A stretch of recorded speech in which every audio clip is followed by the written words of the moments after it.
You're watching The Experience, Comic Culture and Sales. Streaming live daily to Facebook, YouTube, Twitch, and Twitter. 2, 1.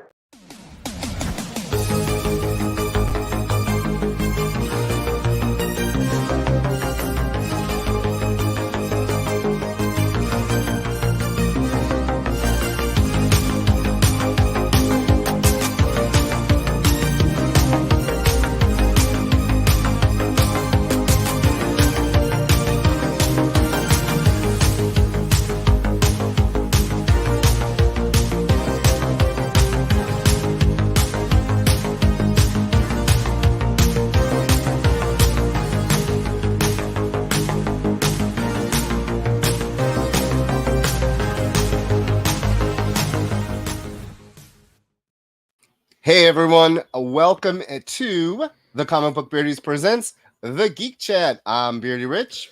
I'm Black Beardy, aka Desmond. Little baby Beardy. Baby Beardy. I'm growing it. So you are, I love it. Screw Movember, you're all about hair December. That's right. It's December. Too cold. Yes. Well, not really. I'm in shorts again.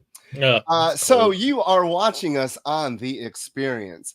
Be sure to check out all of our social media platforms on YouTube, Facebook, Instagram, Twitch, and TikTok.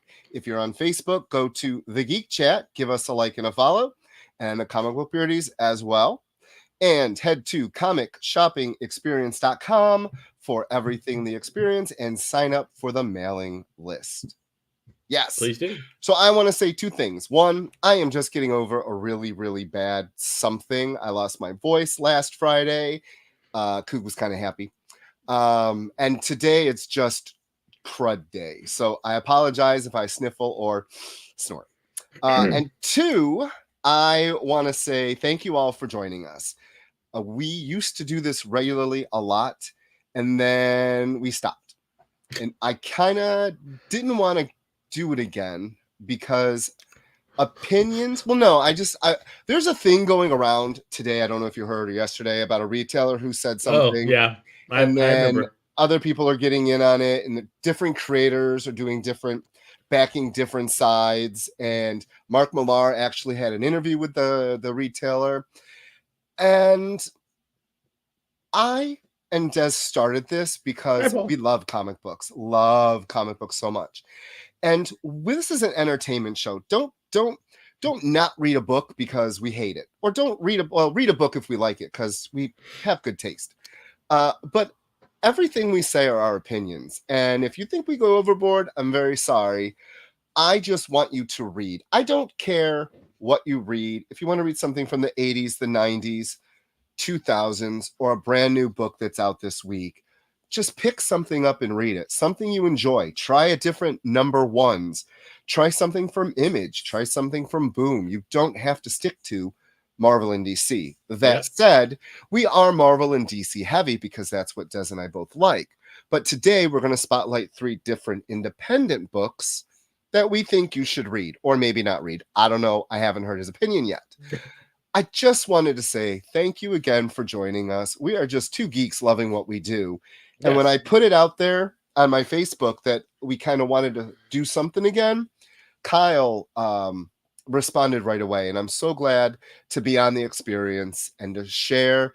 Every day there's something on. There's something great on. And before us is Miss Jen. And I've known Miss Jen for, a couple of years now. Maybe 5 years? A little over 5 years. And she is the best. So be sure to watch her show. And then every day, like I said, head to The Experience, to comicshoppingexperience.com to find out what's on every night, because this is a great thing they started, and I'm so glad to be on it. You got anything Same here? Oh, I hate this. I hate this feeling. I hate blowing my nose every minute. It's horrible. It's horrible. You didn't get sick though, did you? You haven't got it yet. No, I got it. I got it right when we got back from crud. Yeah, right when we got back from New York. That's not the same. It is pretty bad. I have a bit of a sore throat, but I've been taking a ton of the Tussin. So I have just been knocking the Robitussin back. That's what you got to do. You got to catch it fast. C. Drink your orange juice. Hard. Yes. You got to hit it hard. So I don't feel that bad right now, but last night I started to feel it, and this morning, and I was like, nope, ain't gonna do it. So last Thursday, I don't know if you noticed, but my voice was kind of in and out. Something just, I lost it. I lost it all. I just thought that's how you normally sound. So. All right, let's get into this. All right. So the first 2 books we're going to review are what? We're talking about Godzilla first. Oh, I'm so sorry. We have to do our TV time in movies. Yes. TV and movies roundup. Thank you, behind the scenes. Yes. So unfortunately, Rich is not a Godzilla fan. No, I'm not a movie theater fan. That's true. Difference. That's true. He's not a movie theater fan. But to me, I am a huge Godzilla fan. Loved it. Godzilla -1, if you can see it in the theaters, please do. The sound is amazing. The movie is actually amazing. And I don't use that lightly because you usually go to a Godzilla movie, and the reason why you go to a Godzilla movie is you want to see the giant men in rubber suits fight each other and the atomic breath and and that really kind of kitschy, cheesy, funny stuff. And this movie was not that. This movie was actually had very serious tones. And it's funny because a lot of the older Godzilla movies had serious tones. It's just that they came off so cheesy. So it was very hard to take them seriously. This movie was the complete opposite. Like you were so invested in the people. It reminds me of Jaws. In that it is a man versus nature kind of movie. But it's not just like the man or the people that are fighting, the humans that are fighting Godzilla. They have their own kind of like stories and really, really, really good character development that I thought was like, wow, like because usually, again, you're like, why are we wasting so much time on these people? Let's just get to the Godzilla, and the monsters and all the orphanages being destroyed. But that's what we always say whenever like a building gets blown up. We're like, oh no, not the orphanage. Aww. Oh no, not the hospital. But this movie was great. The effects were great. Godzilla's heat breath was amazing to watch. The sound, the audio was just fantastic. And they that the Godzilla boom. The music, that boom. The theme. They use the theme. They use it so well, and just just everything fires on such a really good level. People fighting. Did you cry? Towards the end, I actually got a little teary. So did Paul. That's what I'm reading. I'm reading. People are like, I cried. Well, it's because you're watching this movie and you really give a crap about these people and what's going on with them and like the sacrifices they have. Like the actors are acting their asses off in this movie. Like I was like, damn, even the baby was acting her ass off. Godzuki's in it? What was that? Godzuki? No, he's not in it. No, it's another baby. Oh. It's another baby. But Godzilla looks great. Godzumu? What? Godzuki. No, Godzuki is not in it. Maybe in the next one, but for $20 million, this movie cost $20 million to make. And how much it makes so far? More than that, but the thing about it is that it was a good movie. Like before everything else, it was a good movie with Godzilla in it, and that's what I liked about it. Even how they defeated him at the end was really well done, and they set it up for a sequel. Of course they did. Come on, of course they did. That's what they did. I swear to God, he's like Wolverine or Deadpool. Like I love Godzilla for that. Like seriously, because there's a scene where he's like swimming in the water, and it's so cute because he's like the way he's swimming and his eyes are above the water and he's swimming. He's like, Rrr. He looks like a little cat. It's so cute. Hey Kenneth, welcome in. Hey, Kenneth. But he looks like a cat. He's all like, and then it's how he does the atomic breath is his scales on his back. They kind of from his tail all the way up to his head. They all kind of pop up. like a gearing mechanism. His scales pop up and they glow blue.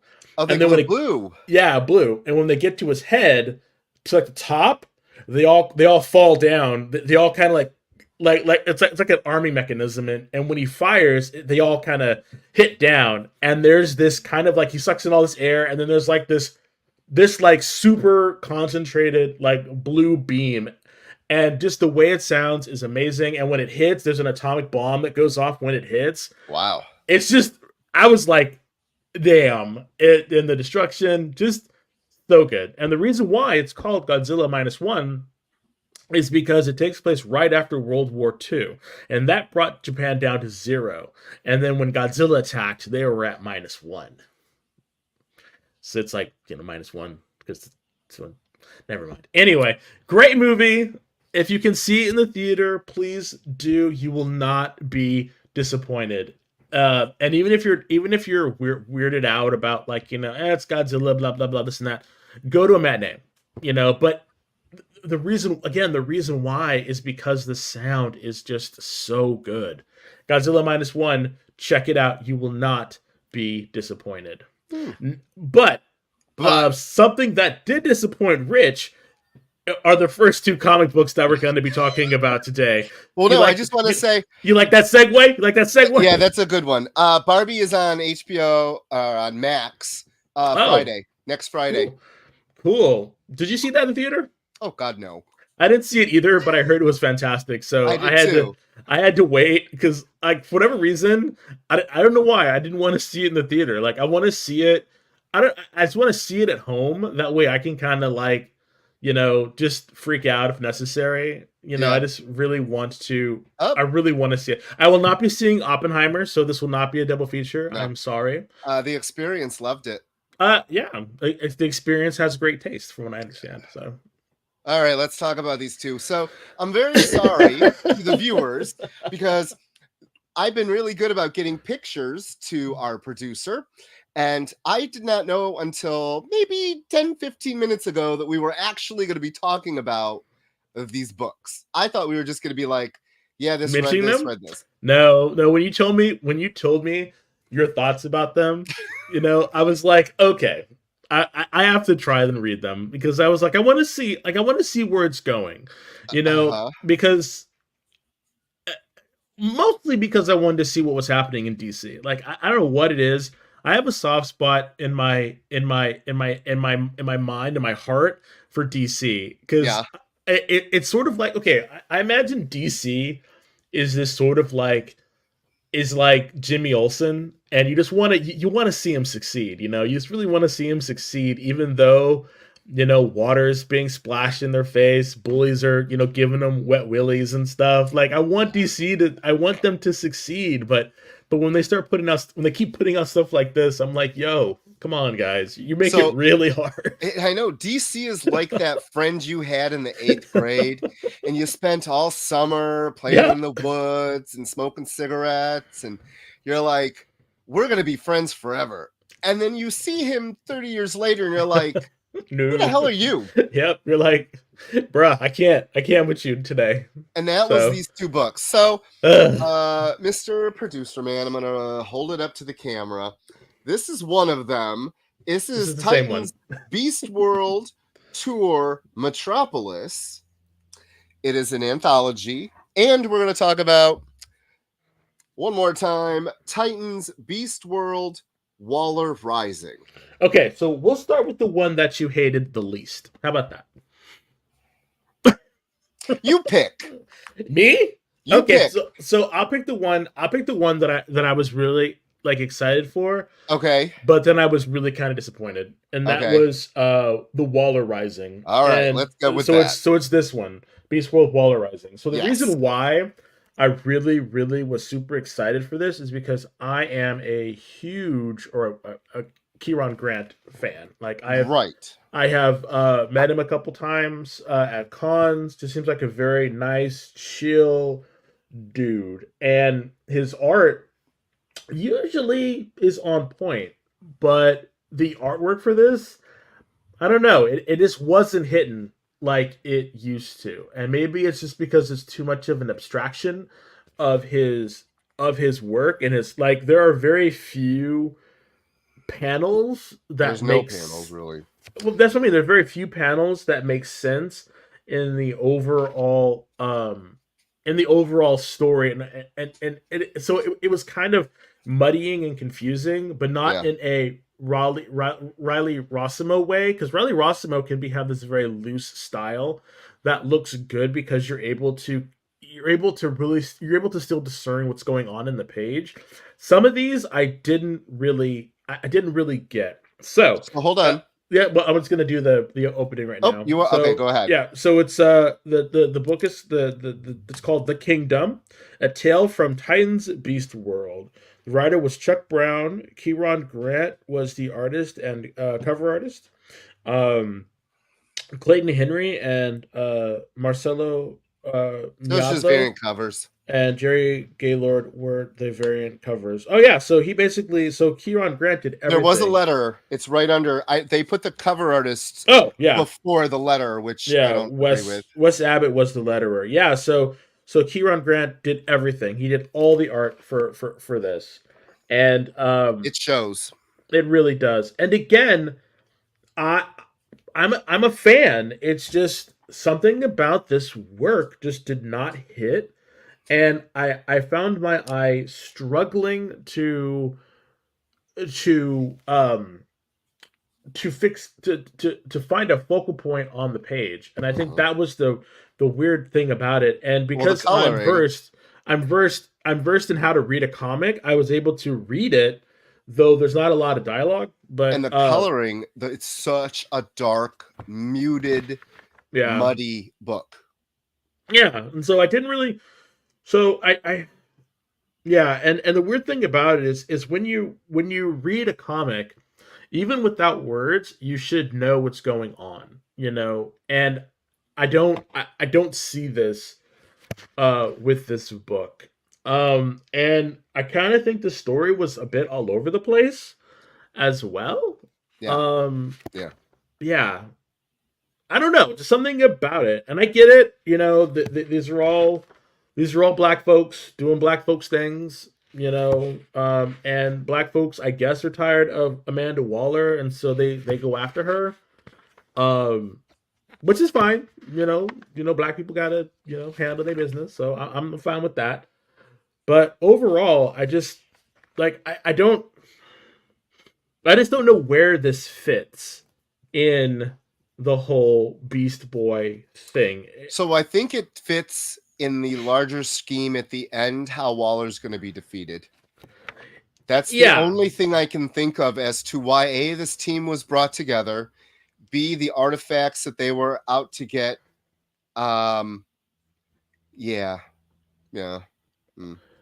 but that's the thing is, I really wanted to like it because I've been a huge fan of his for such a long time, but I just couldn't get. I just really found it hard. It was a struggle to get through that book, and I'm thinking because it's a beginning story. Like it's not a prequel. It's like a beginning to a much larger thing that they're going to be doing.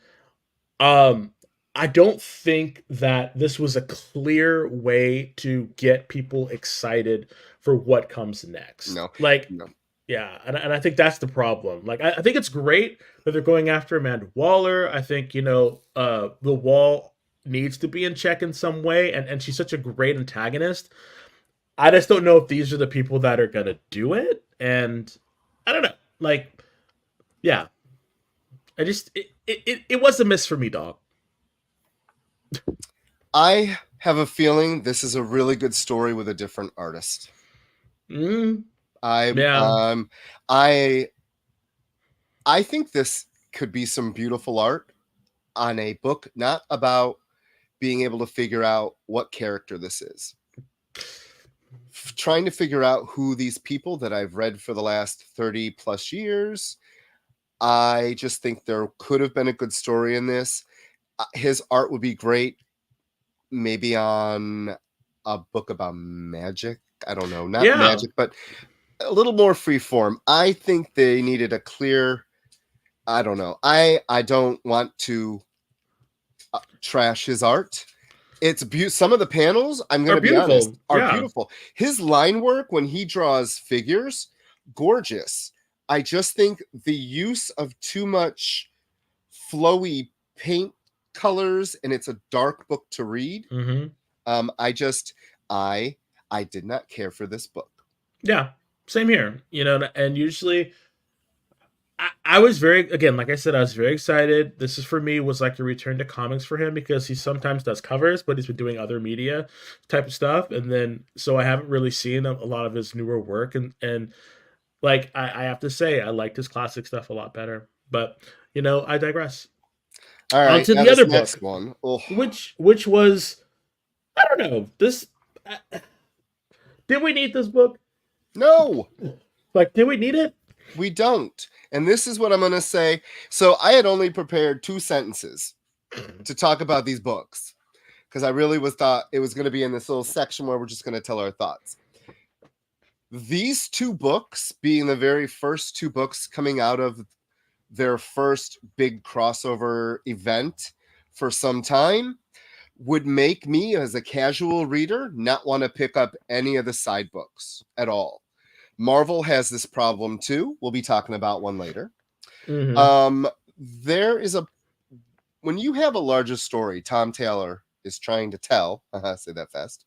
I get it. This affects the entire Earth because Garo has shot his spores everywhere. I get it. I get that you want to tell other stories. What's happening in Metropolis? Ooh, the next one up. What's happening in Atlantis? For me, and I bought every single, are you ready for this? Every single Millennium crossover tie-in. Wow. What is that face for?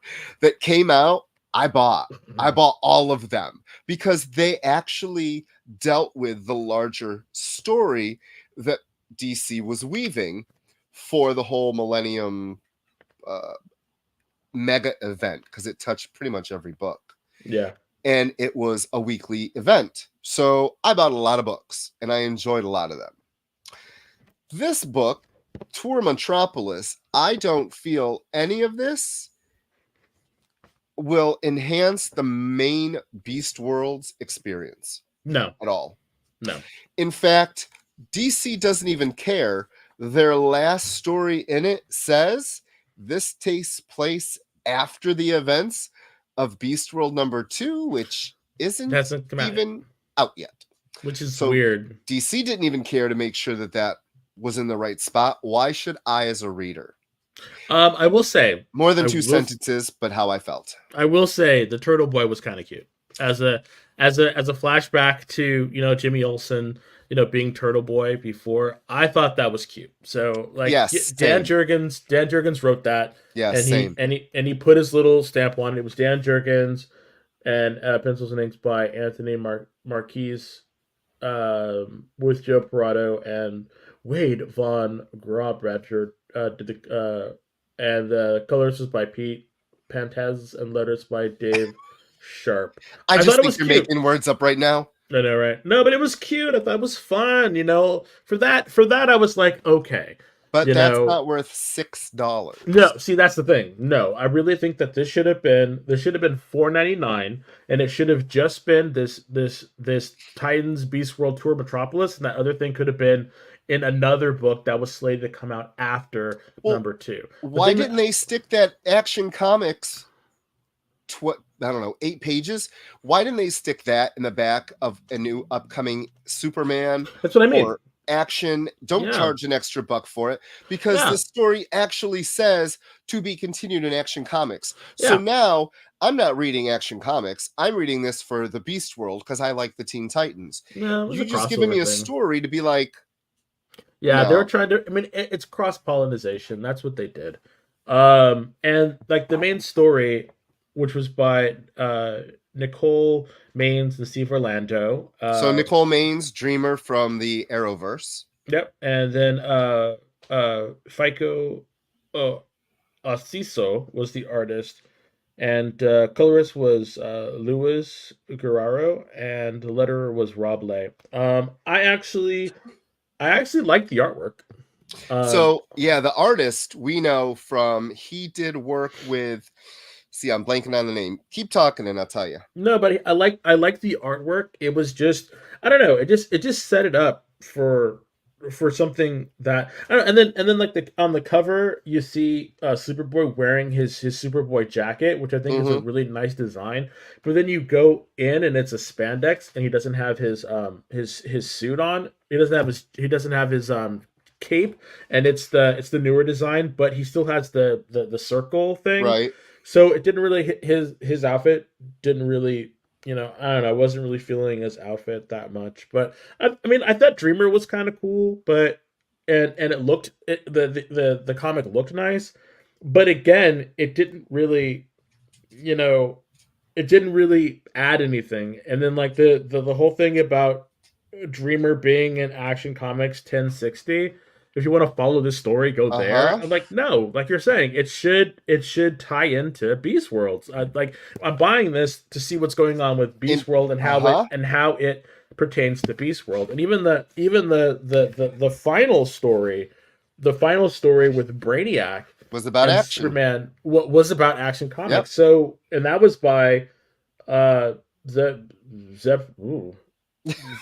Zipporah Smith, with Joshua Williamson. Artist was Edwin Gallman, and letter was Dave Sharp. We apologize for the butchering of the names. Yeah, sorry. But I have to say, the artwork was really fun on this, and it was really good. But to be completely honest with you, this should have been an annual for like Action Comics or something, or a Superman book, to be completely honest. I think they really were just trying to sell books. Yep, and that is why we're here to tell you, if you want Beast World, buy the main title. And it's time to go to break. Did you know that every experience show, including some exclusive content, streams on Twitch?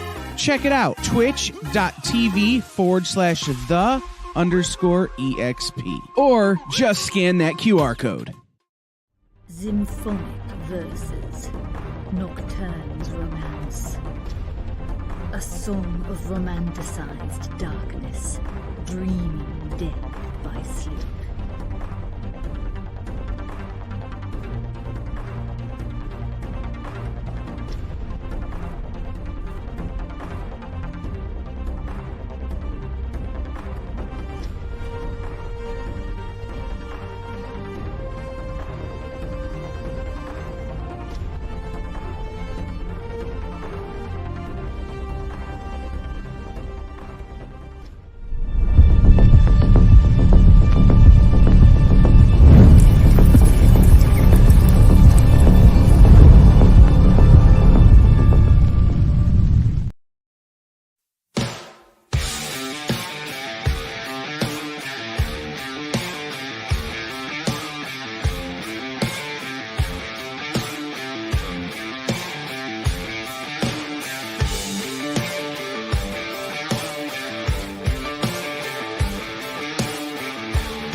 Hey everyone, welcome back in. The Comic Book Beardies presents the Geek Chat. I am Beardy Rich. I'm Black Beardy, aka Desmond, or Baby Beardy. Baby Beard.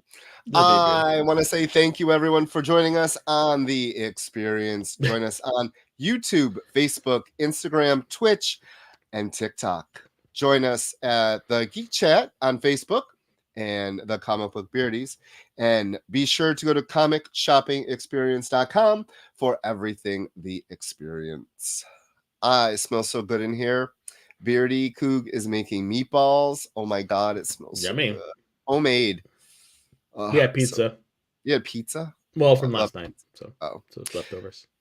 All right, so time for some number ones. But I do want to say real quick, FICO Asio, do you remember a couple years ago I made you read No One Left to Fight? Oh, yeah. So he was the artist of that, and the writer was Aubrey Sitterston. So we've been fans. He also penciled one of the He-Man miniseries that I like too. So I'm glad that he has found a home with DC. Put him on a good book. Put him on a book we read. Please. Yeah. We're begging you. Okay, so the next book up, our one DC book.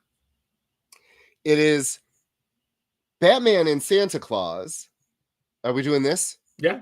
Okay, there we go. Silent Night. It is a 4-issue mini-series that is a weekly book. So if you like this, go to your store every week and pick up the issues. So, okay, let me find the... All right, here we go. Holy Jesus.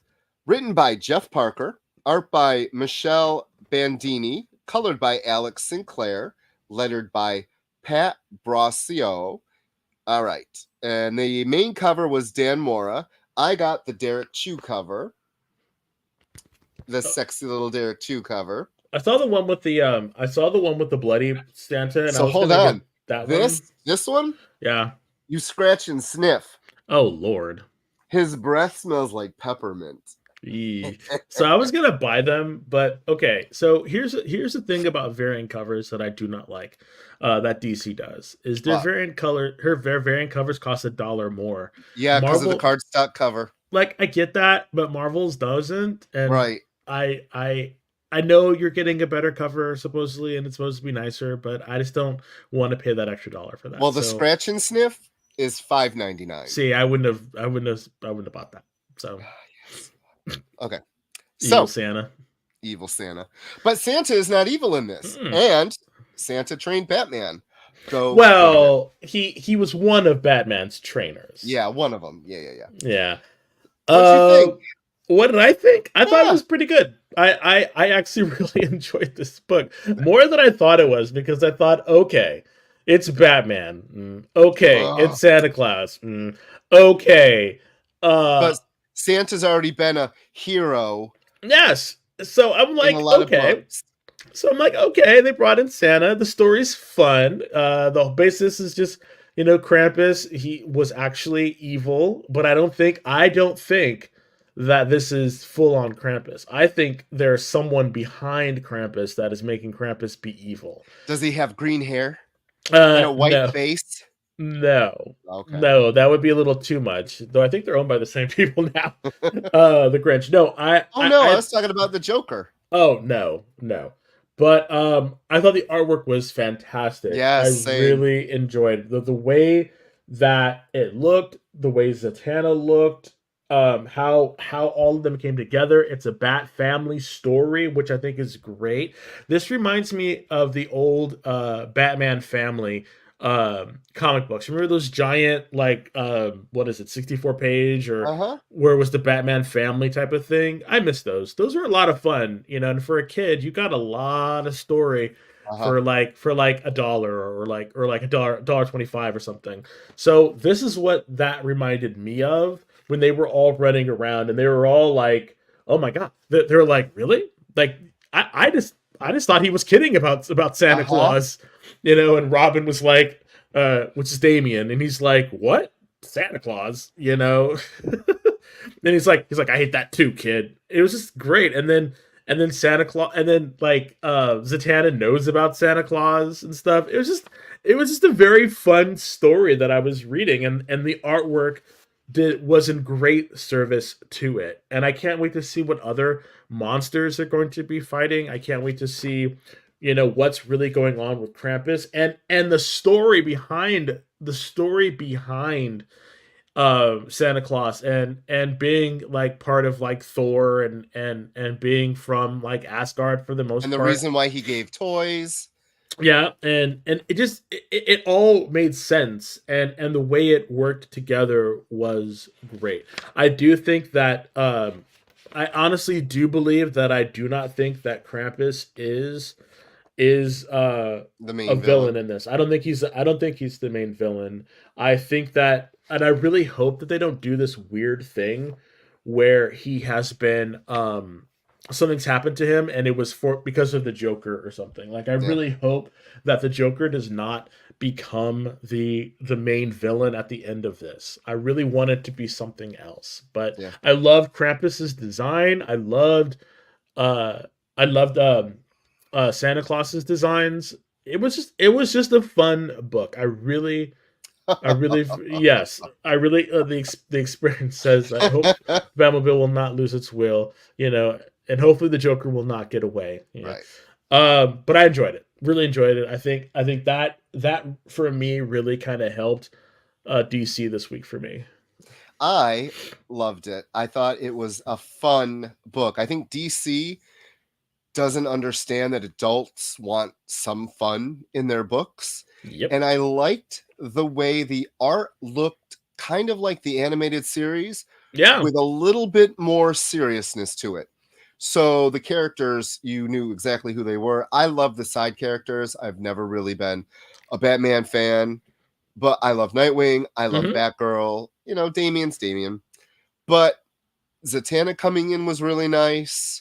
The way that they didn't shy away from showing a little blood and gore with the stake going through the bat. And the bat thing. The Druar or whatever. Yeah. When he bit the guy in the neck too. Yeah. Really good. I think that I'm really going to look forward to number 2, which comes out next week. Because it's a weekly book. Right through Christmas. I do wish that this was with Superman. Or they did something with Superman. No, I think this is something. I think Superman and Santa Claus having a adventure together would be kind of fun too. I get it. Maybe for next year. No. If this works, which the story is very strong. Yeah. I would love to see that, and maybe Wonder Woman. I don't know. She could do something with him. Yeah. Because I don't know if she goes to if he goes to Themyscira and what they do. Probably not. No man's allowed to walk on it. Well, I would think that Santa Claus is an exception. All right. So the next book up is Sentry. Okay. Going to Marvel now. Sentry. That is the main cover. Oh, you got the Peach Momoko Nightmare. Yeah, the Nightmare variant. I saw this and I was like, wow, this is a really great cover. I almost got the other one. What was the other one? So the other one I got was Scotty Young. I was going to get the Scotty Young cover because I really liked the way it looked. But this Peach Momoko was just, I don't know, something about this really captured it's my gorgeous, imagination. That's why. Yeah. So I just want to say, funny thing, we buy I think every Scotty Young cover. So if it is a Scotty Young variant, we own it. Yeah. That is just how much I support him. And the Peach Momoko, I've been buying a lot of the Nightmares too. But I ended up getting the Salvador Larroca one because, I love Salvador Larroca. And it's funny because it shows him, but it's all the other parts of the other centuries, what is exactly what this book is about. Yeah. So am I correct in assuming that he had the power of 1,000,000 exploding suns, right? Who? The Sentry. Yeah. So then there's going to be 1,000,000 people that are don his powers. Is that what we're doing? I think they're leaving it at 5. Well, 4 after this book. So let's get this over with. Jason Liu was the writer. Luigi Zegaria was the artist. Arthur Halsey was the color artist. VC's Joe Caramagna was the letterer. And the main cover was Ben Harvey. Yeah. So yes, no.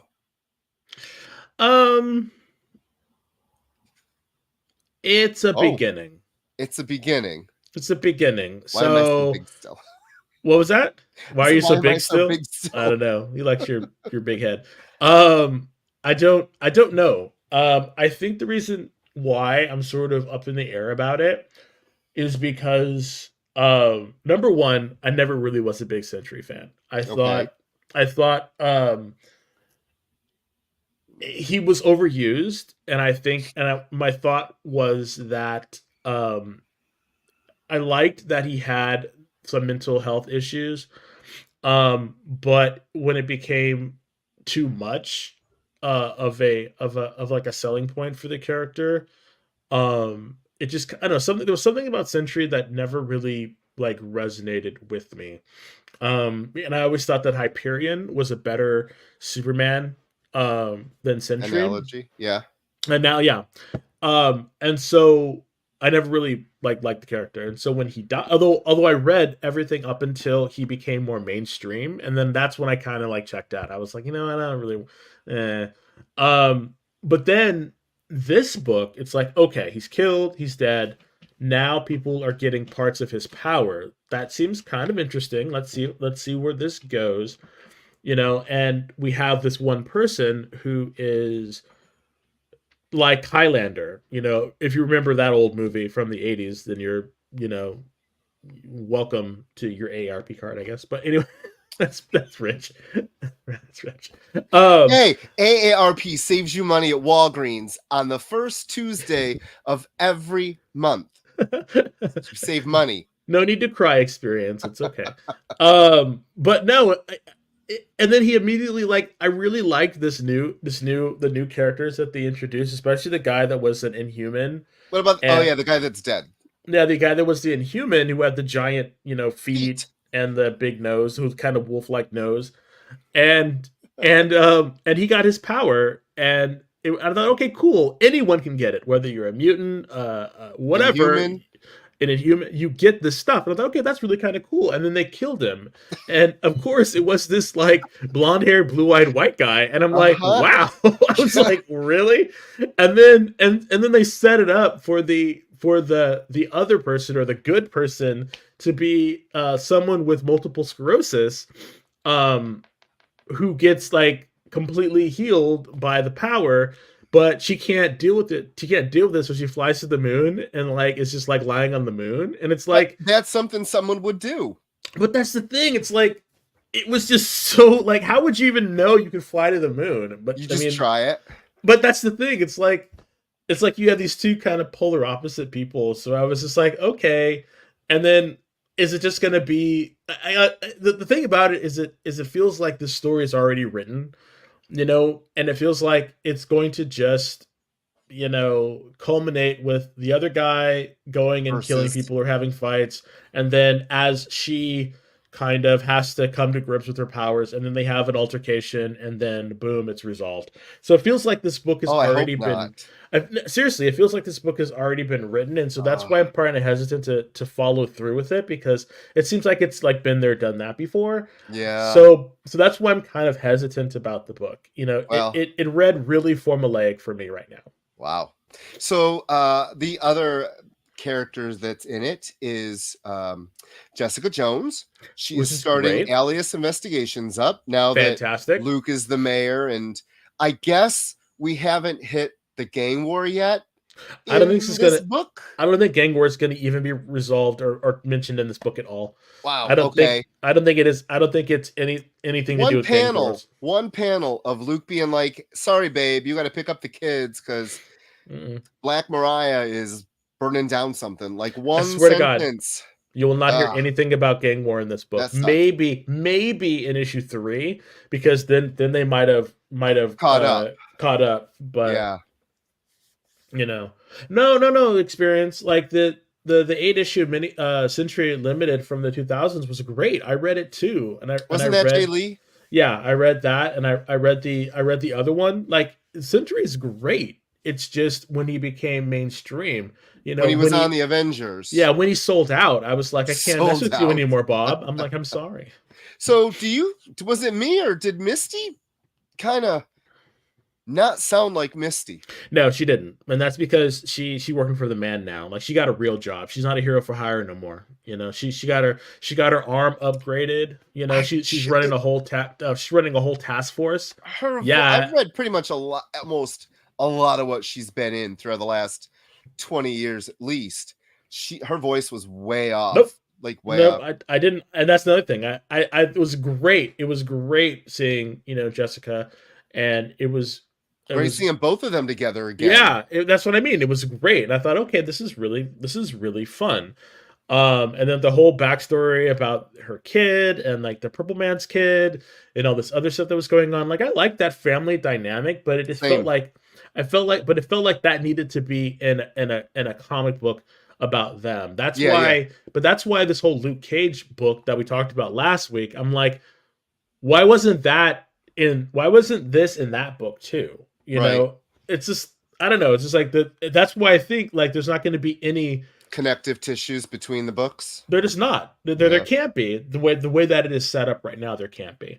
I do want to say, Luigi, I like her gold arm better though. You like what? I like her gold arm better. Oh really? Yeah, I don't like the silver one. Oh, so Luigi Zagaria did a great job.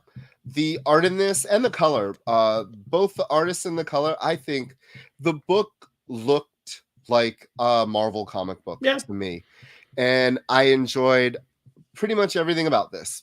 Like I really did. Oh, that's that. I'm glad to hear that. I really want to know what your next one is going to be. Like I'll probably get the number 2 to see if she comes out of her little like self-induced, of what's going on. And I know that guy's going to kill someone else in the book, and probably.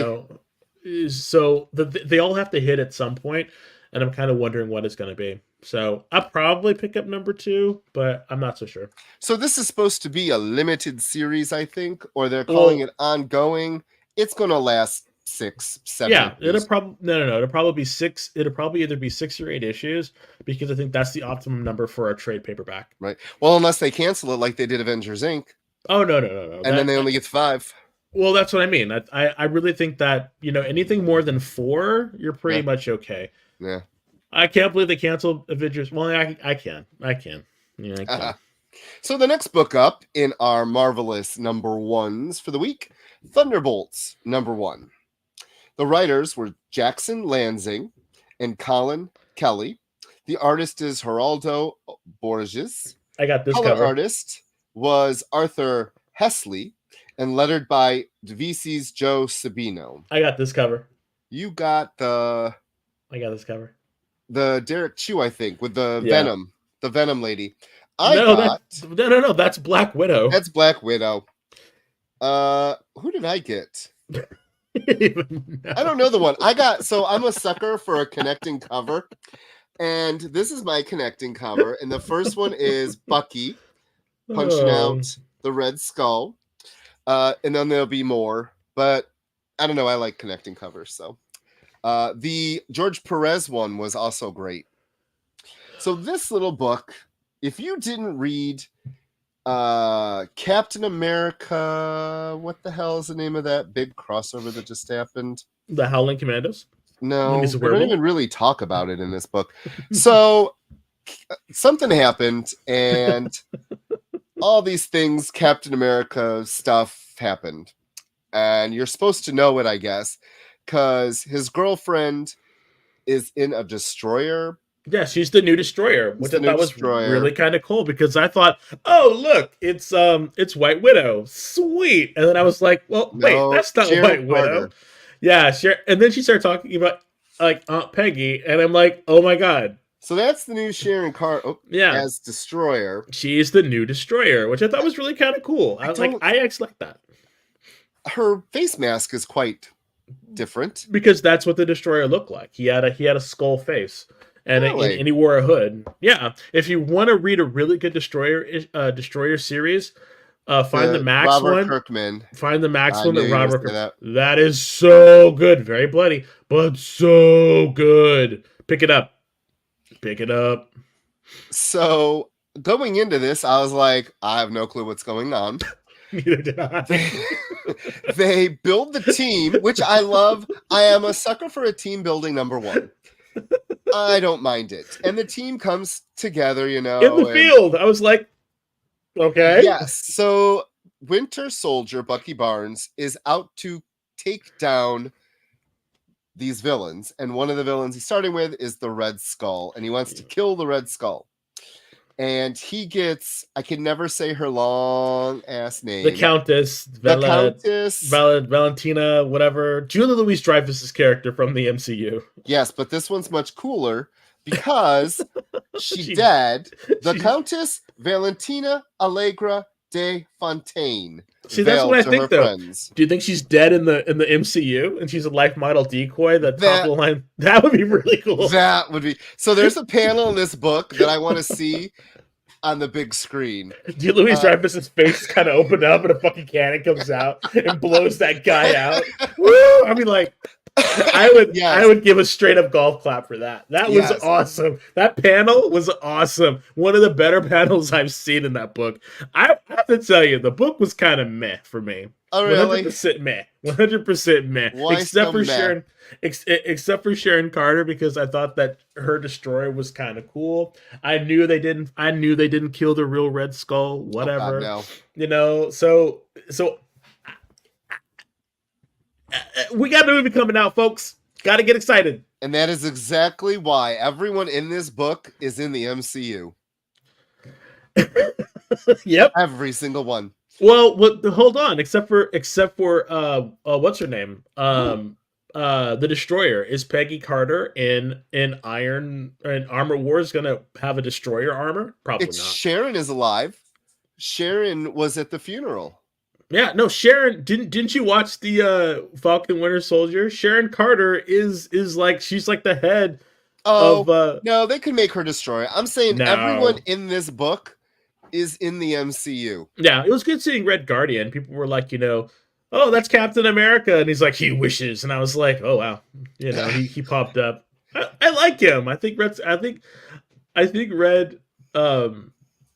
Red Dynamo is fantastic. Yes, Winter Soldier, Contessa, Peggy, which isn't Peggy, Sharon, and then you have the Red Guardian from Black Widow. Mm-hmm. And Black Widow, you could bring her back. No one wants to see her, but you can come back. And then you got the new White Widow. This book was made. It's too bad Thunderbolts was so delayed, because I think this book would do better with eyes seeing Thunderbolts in the screen, and maybe, just maybe, the glimmer of hope that resides in my heart. Yeah, they'll go to the comic book store and be like, oh, but by that time the movie comes out, this will probably be in 2 trades if it gets that much. It'll be canceled already. It'll be canceled. Yes. I mean, I like what they did. Okay, there were 2 things that I really liked about the book. Number one, okay, what? It was the Destroyer. I thought Sharon Carter as a Destroyer was great. I'm like, okay, I'm here for that. I want to see the story fulfilled. And then the Countessa being a life model decoy who has been dead and her body had been uploaded. The whole, Bucky's got a mat on to kill all these people it's giving first season Arrow, and I'm not here for it. Like, I'm serious. It's like giving first season Arrow, and I'm like, you need to calm down, sir. Great, you just ruined the book for me, Daz. You need to calm down. Wow. I have to stop all these people. And I'm like, really? You have to? Now? Like, I get it. You're proactive. This is awesome. And I love that he didn't even hold back when he shot him in the head, but it was just like, that's not Red Skull. It's like, come on. So, like, I don't know. They have failed this city. Yeah, that's exactly what happened. You have failed this comic book. I don't know. I liked it. I'm sorry, I liked it. No. I didn't. My meh is a sign of like, okay, it wasn't that bad. It wasn't that good, but it wasn't that bad either. I also liked the art. I think the artist on this book is great. I wouldn't want to see this artist on like an X-Men book, unless it was X-Force. Yeah, no, I think he would be really good on X-Force. I think something. Hi, Phil. I think he would be really kind of cool if he was on an X-Men book, but a much more like, darker. Yeah. I want to see that and the color was really dark. I liked it, but well, not that's as what I dark mean. as that DC book that was unreadable. No. But the weird thing about that DC book was that even though it was dark, it had a lot of like pops of color. So this one was just much more uniformed, whereas the other one was much more of a chaotic kind of cacophony of stuff together. This one actually flowed much better, and you could actually see what's going on, you know. And I that's why I thought it was really good. So, but on that note, it's time for us to take our final break before we close it all out with some gang war and some intergalactic heists. So just stay tuned. Join the party. Head over to our link tree to find all the links for everywhere the experience is all the time.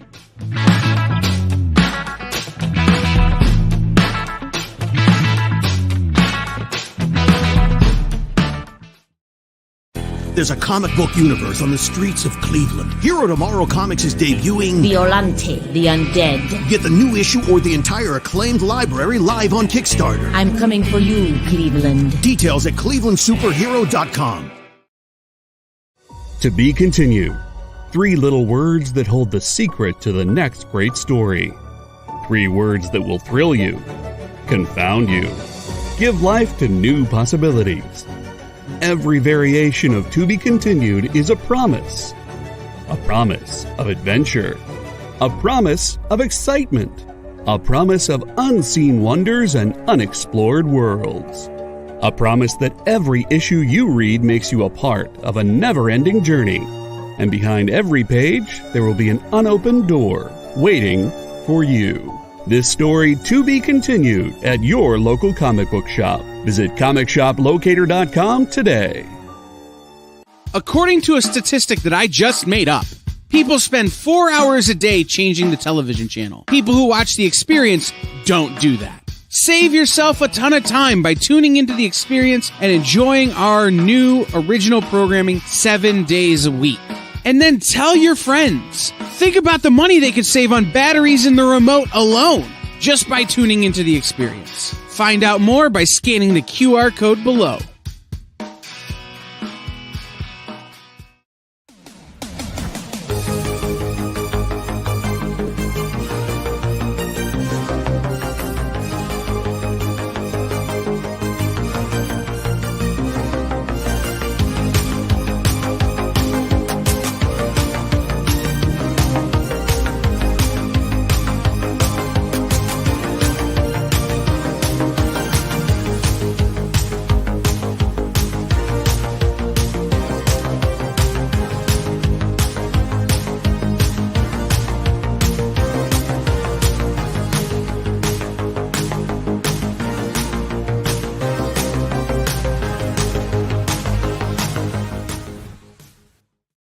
Hey everyone, welcome back. You are watching the Geek Chat on The Experience. You can find The Experience on YouTube, Facebook, Instagram, Twitch, and TikTok. Be sure to go to Facebook and like the Geek Chat, and as well as the Comic Book Beardies. And go to comicshoppingexperience.com to join the mailing list for The Experience. Yeah, who's up after us? After us is, hold on, it is Sketch Up with Mog and Mel. Their guests tonight will be Jael Draco and Lindsay G. Lagzalot.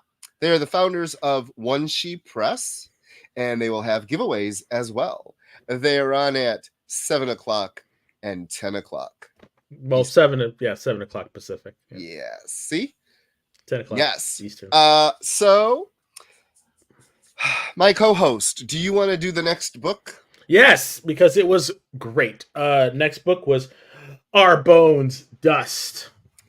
It is not a very the title is bananas, but I got the Mike Mignola cover because this one was done by I'll say it again. Because this book was done the art and it was written by Ben Steinbeck, who is a longtime collaborator with Mike Mignola in the whole Hellboy universe. He did a whole bunch of books with him. what was it? I can't remember the name of them, but they were great. And if you want to check out some of the books that they did together, you really should, because I think you'd really like it. The artwork is fantastic. So Ben Steinbeck was the story and art, and Dave Stewart was the colorist. Russ Wooten did the lettering and logo design. Again, I don't know what the title is. Our Bones Dust. I don't know. All I know is that it is a post-apocalyptic world that people are living in. You got to love your post-apocalyptic worlds. And they eat people. Yeah. And they eat people. And there's aliens. So basically, it's the future, I'm assuming. And there are aliens there's an alien on the planet. This guy right here, he's just kind of like, hello, I'm an alien, and I am going to go around, and I'm a scientific alien, and I'm going to be looking at stuff. And they're basically just cataloging stuff on Earth. And so you got one alien is on the planet, kind of cataloging stuff, doing the big old Tetris thing, little Tetris thing. It's really kind of cool. And the other one's in space, and he's like doing something with the satellite, and they're just having this conversation back and forth. And the guy in space is like, let's go, because he knows it's Earth, and you don't want to stick around. You don't want to stick around on Earth. It's funny because this reminded me of a meme that I saw, and there were these two aliens in an alien spaceship, and on their screen in front of them was Earth, and one of them says to the other one, "Is that Earth?" And the other one says, "Yeah, lock the doors." And I just started laughing because this comic book reminded me of that. So anyway, the one alien, the super tall alien, is super interested in what's going on, and so he's looking around and stuff. And then we switch over to these cannibal tribes, basically. And there's this little guy who stole some water, as water, of course, in a post-apocalyptic thing is kind of a resource. And so he stole these water from these really gnarly looking guys, and he set up traps to stop them. And so he's running and trying to do this stuff, and this other band of roaming nomads takes up a contract to go and get him. And so that's pretty much the story. And there's going to be I know the little kid is going to at some point meet the alien, and something's going to happen between the two of them, I think, because the alien can create water. It can literally just create water. It finds this plant growing out of a skull, and it takes a piece of it to catalog, and then it plants it and then waters it. So that one, okay, well, if water is we know visual communications, the water is a resource, and this alien can create water, he's going to have some value. So again, and then there's this giant bug thing that's eating people's skin or something. So that was at the end. So there's a lot of stuff going on in this book. But the artwork is fantastic. Ben Steinbeck is a fantastic artist. It was Baltimore. Sorry, Baltimore was the book that he did with Mike Mignola. A great book. It's a #1. It came out from Image. If you want something that's really uncomplicated and visually stunning to look at, this is a really good book. Especially if you're looking for something indie to really kind of sink your teeth into. I think this will definitely be the book for you.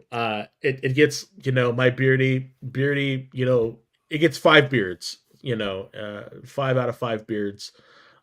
So check it out at your local comic book store. It's definitely worth it. Because I was really kind of sad because Ben Steinbeck hasn't been doing a lot of stuff with Mike Mignola, just kind of covers him here and there. But now I know it's because he was working on his own book, and I'm here for it. So definitely check it out. So I read this.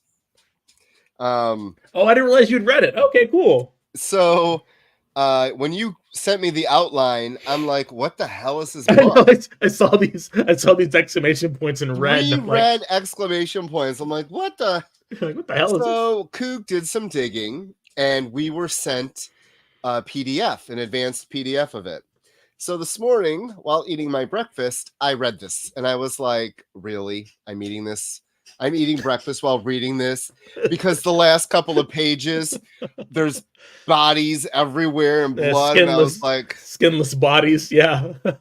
I was like, wow. It was an interesting book, I'll tell you. Yeah, a little interesting. Yeah, I will say his art is. I don't know who he is. I've never read his art. His art is very strong. Like it is very stylized. I have the PDF open so I could just refresh myself. And some of these panels, while there's nothing really on the page, it's full. Yep. And his line art and figure art, he knows how to draw the figure. Mm-hmm. So when he does distort it, the fact that they eat people, and the one family had the old guy who they were like, you eat him. They're gonna eat him. And he's like, oh no, he's diseased. We don't want him. Yeah, the negotiations. It was kind of just bonkers. I was reading this morning going, this is the first thing I'm reading. Like, what? So I loved it. I probably won't be reading number 2, but it's fine. You know, I thoroughly enjoyed it just because of how silly and crazy. But I might pick up the trade. I might. Yeah. I actually might.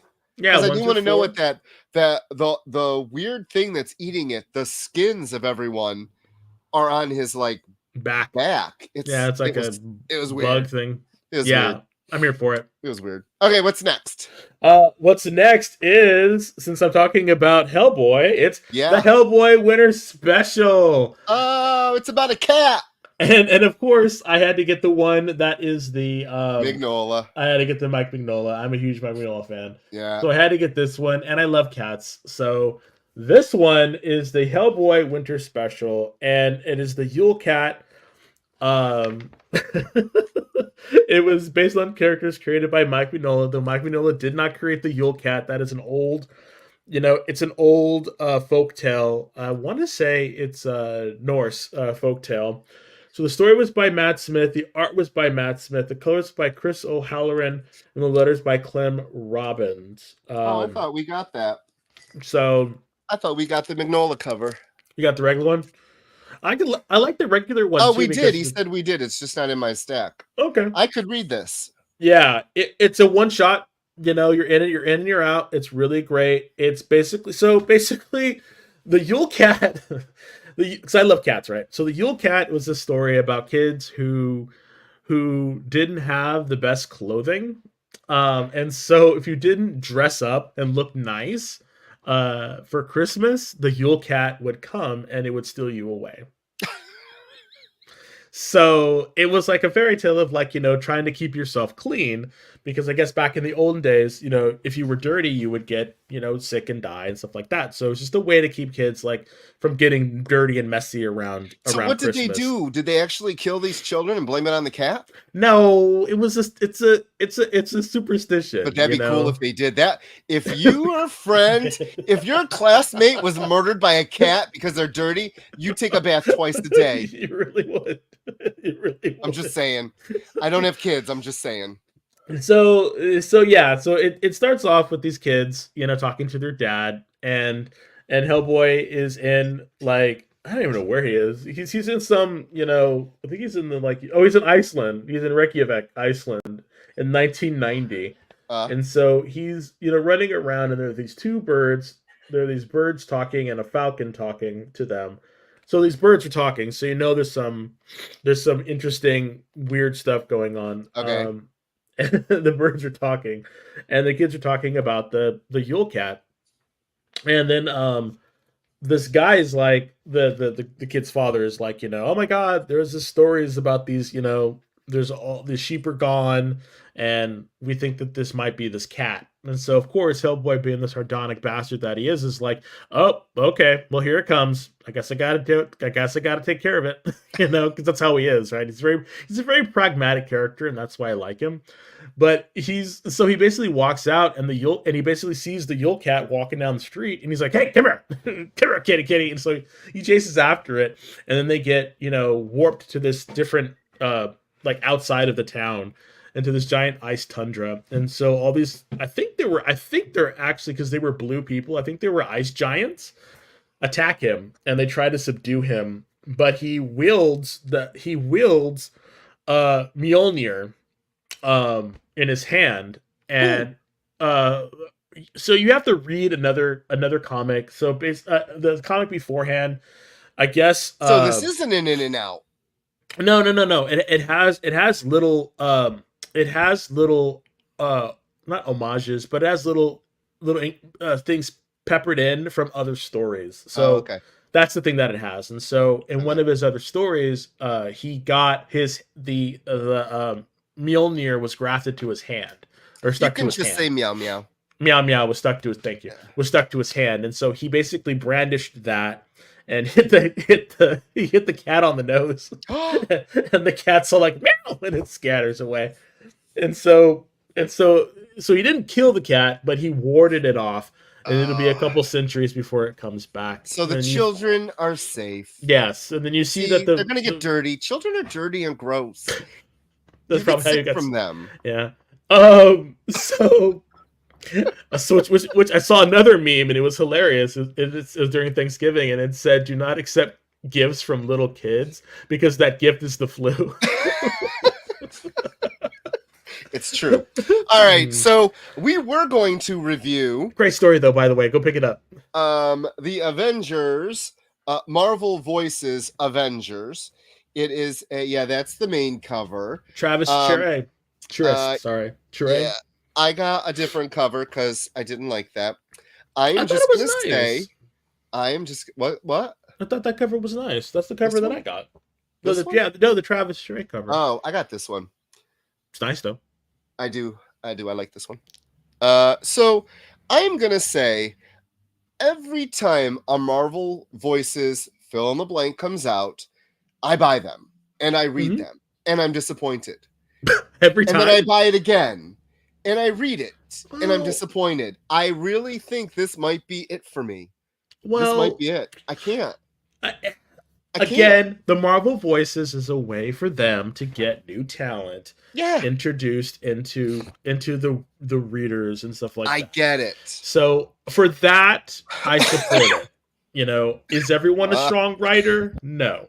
But I think, but I'm glad that companies are doing this in order to get people into the books. Yes, and now you make me sound like a D-bag.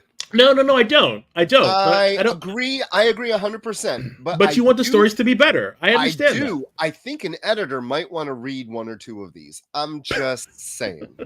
I don't know. And I get that. It's very hard. It's very hard to support something when that quality that you're used to, or the quality that you strive for, that you want, is not there. It's very hard, and I get it. These are all probably newer. Well, no, writers. Robbie Thompson was the writer of the last story. I know, but I'm just saying he's been around. I know, but I feel that maybe they haven't done a lot of like high profile stuff. Or Marvel stuff. This is their first foray into into doing it the Marvel style. Yeah, I will say I love Luciano Vecchio. Luciano Vecchio. He's on Instagram and Twitter. Mm-hmm. He is going to be penciling one of the new X books coming out. I'm really excited. I love his art. He did a 2-page spread in this book, which is great. It's amazing. Yeah. That was the best thing about this book, honestly. All of our minority characters. I was here for it. That was cool. Yes. And I don't want to get into that, but yes. Yeah. But again, I understand. Like when I was reading it, I was like, again, it was just okay. It was just okay. It's not a meh. It was just okay. I can't say that. It was just okay. Up. Like it yes, could have been better. Yes, but it was just a meh. Yeah. All right. Gang Wars. Gang War. We're back. So that is the JRJR cover. That's the main cover. I had to buy the wraparound. I had to buy you got it too. The Stegman wraparound. Yes. I thought it was really fun. That back cover, I hope, is the second printing cover for this book, because the back cover is gorgeous. It was a lot of fun. All right, so let's get to the main thing. Zeb Wells is the writer. We know we have a lot of people that are very Zeb Wells. John Romita Jr. did the penciling. Scott Hanna was his inker. And Marcio Menez did the coloring. with VC's Joe Caramagna doing the lettering. And then a poop ton of variant covers for this book. I love variant covers. Marvel's going a little overboard. 1, 2, 3, 4, 5, 6, 7, 8. 8 covers for this book. 8. That's a lot. It's too much. That's too much. It's too much. I bought 3 of them. So. I need 1. I'm good. This once again follows the Gang War First Strike. It's just the next issue, so the continuation. We learn, like Des called last time, Hammerhead's not dead.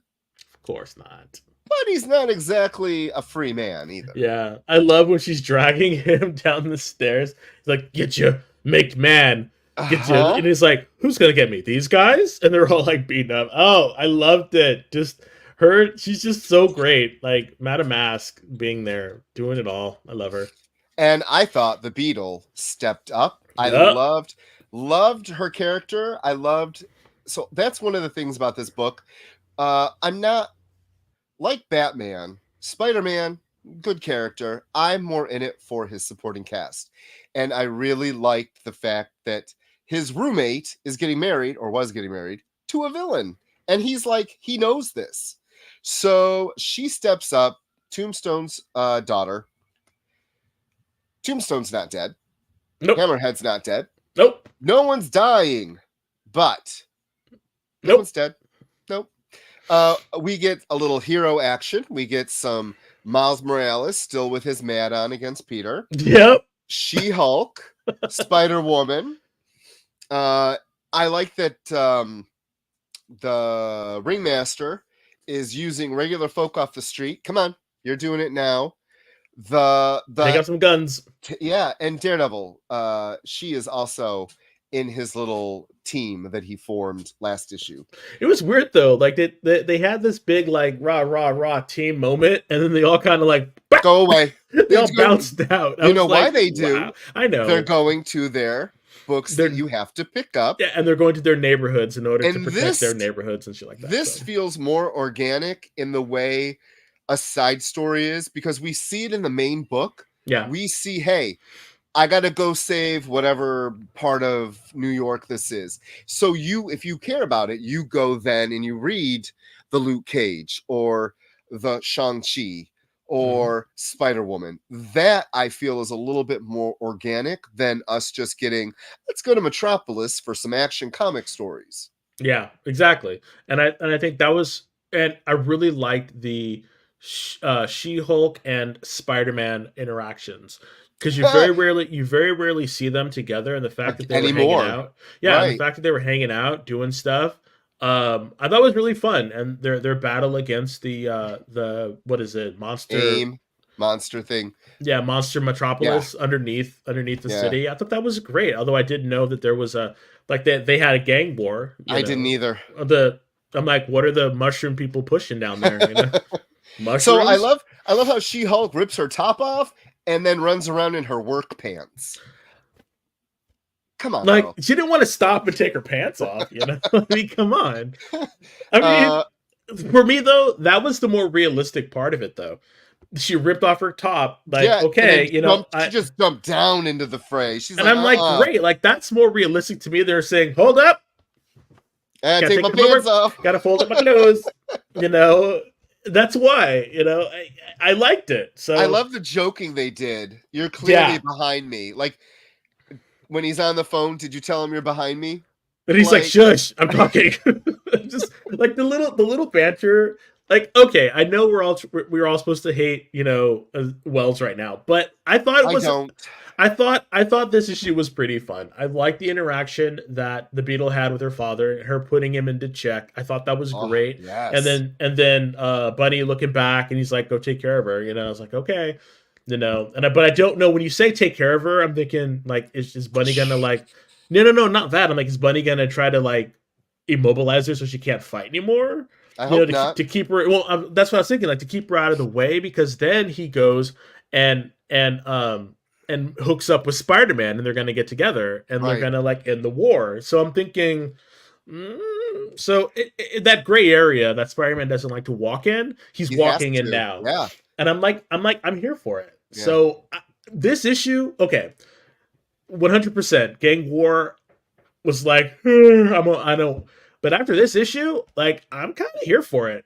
I'm really kind of here for it. So I'm gonna follow it and see what's going on. Like I haven't. It's weird. Like I'm excited for it, but I'm cautiously excited for it. Well, it's a Marvel event. It's not exactly. So I want to say one thing. I love the fact that Beetle's best friends are villains, and one of the funnest issues I read out of those Spider-Man run was her bachelorette party. Yeah. With Black Cat. I loved the interaction of her friends. And why can't they get a 3-issue miniseries? Are you excited for Jackpot? I kind of am because I want to see what they're doing with it. I'm kind of only to see what they're doing with it. I will be getting number 1 because I want to see what they're going to do with it. So, that's why. I just want to see what they're doing with it. Well, it's going to be a one-shot. We'll review it. What the hell? Okay. I am all in for Gang War. I told Cougar already when we're doing our ordering, I'm like, just get me this. Funny thing, okay, here is how the beginning one-shots matter to me.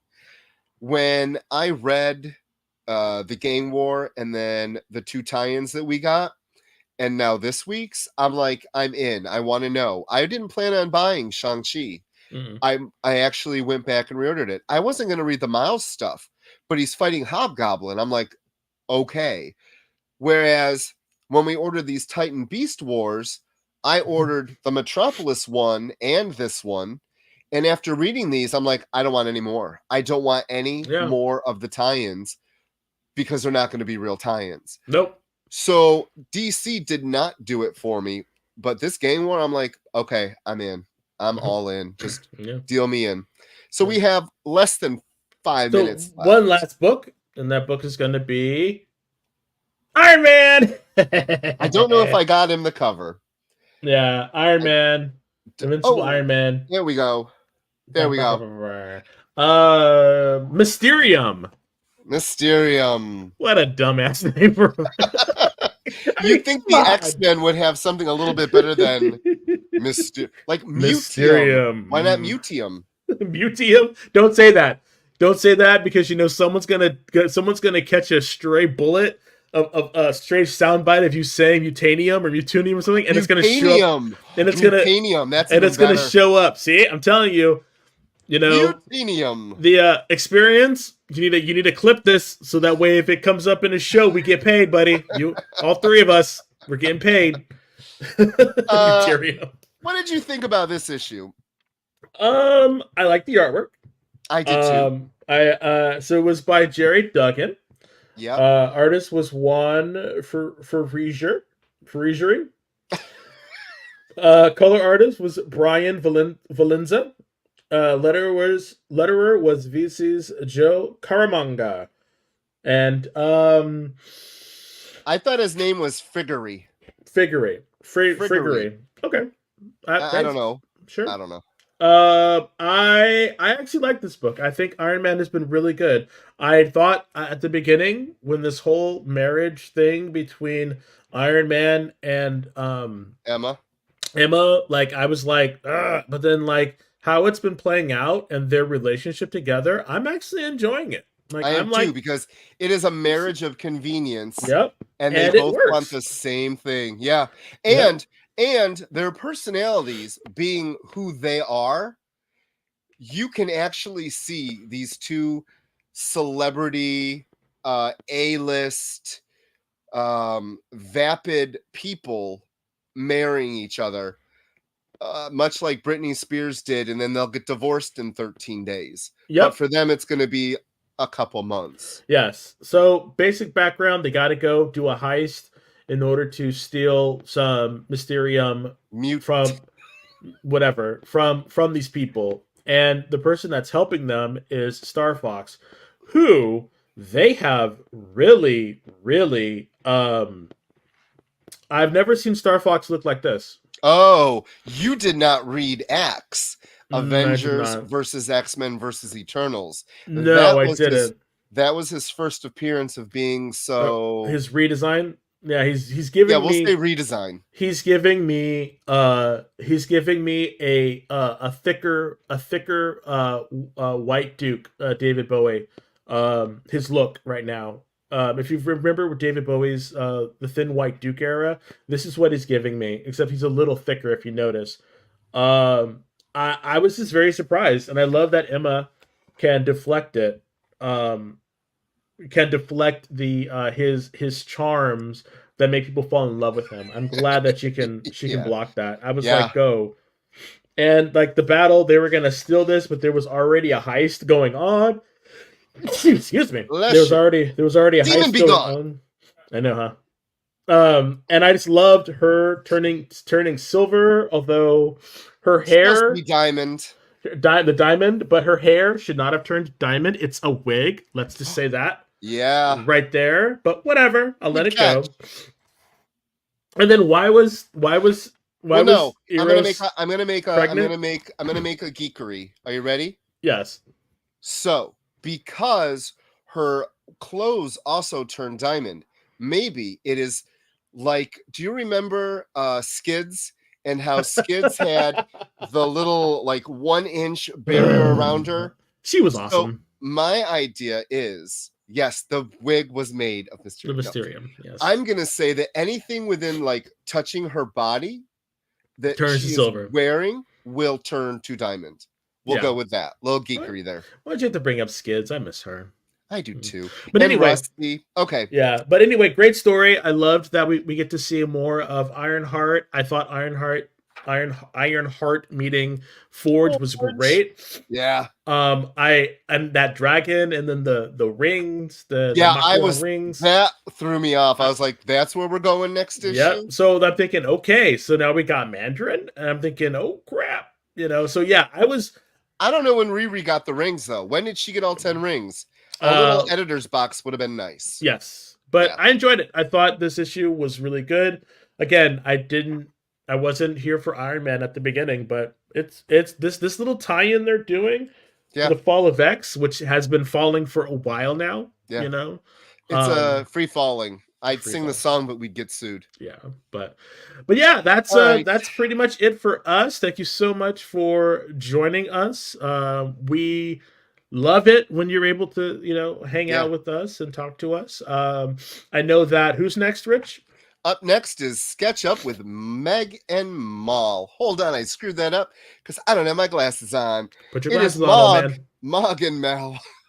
Oh, you got their names right. I did. All right. So thank you so much. Be sure to join us next week. And watch The Experience every day.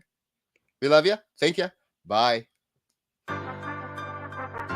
Do you remember what it was like when you were a little kid and you got a letter in the mail? Now imagine that letter was filled with information about your favorite shows, pop culture questions, links to things you're going to want to see later, and even sneak peeks at upcoming programming here on The Experience. That's what the EXP mailing list is. Every week, we send you sneak peeks, information, and all of the relevant links for all of the shows you want to see. Sign up now on our website or scan the QR code that's on your screen right now.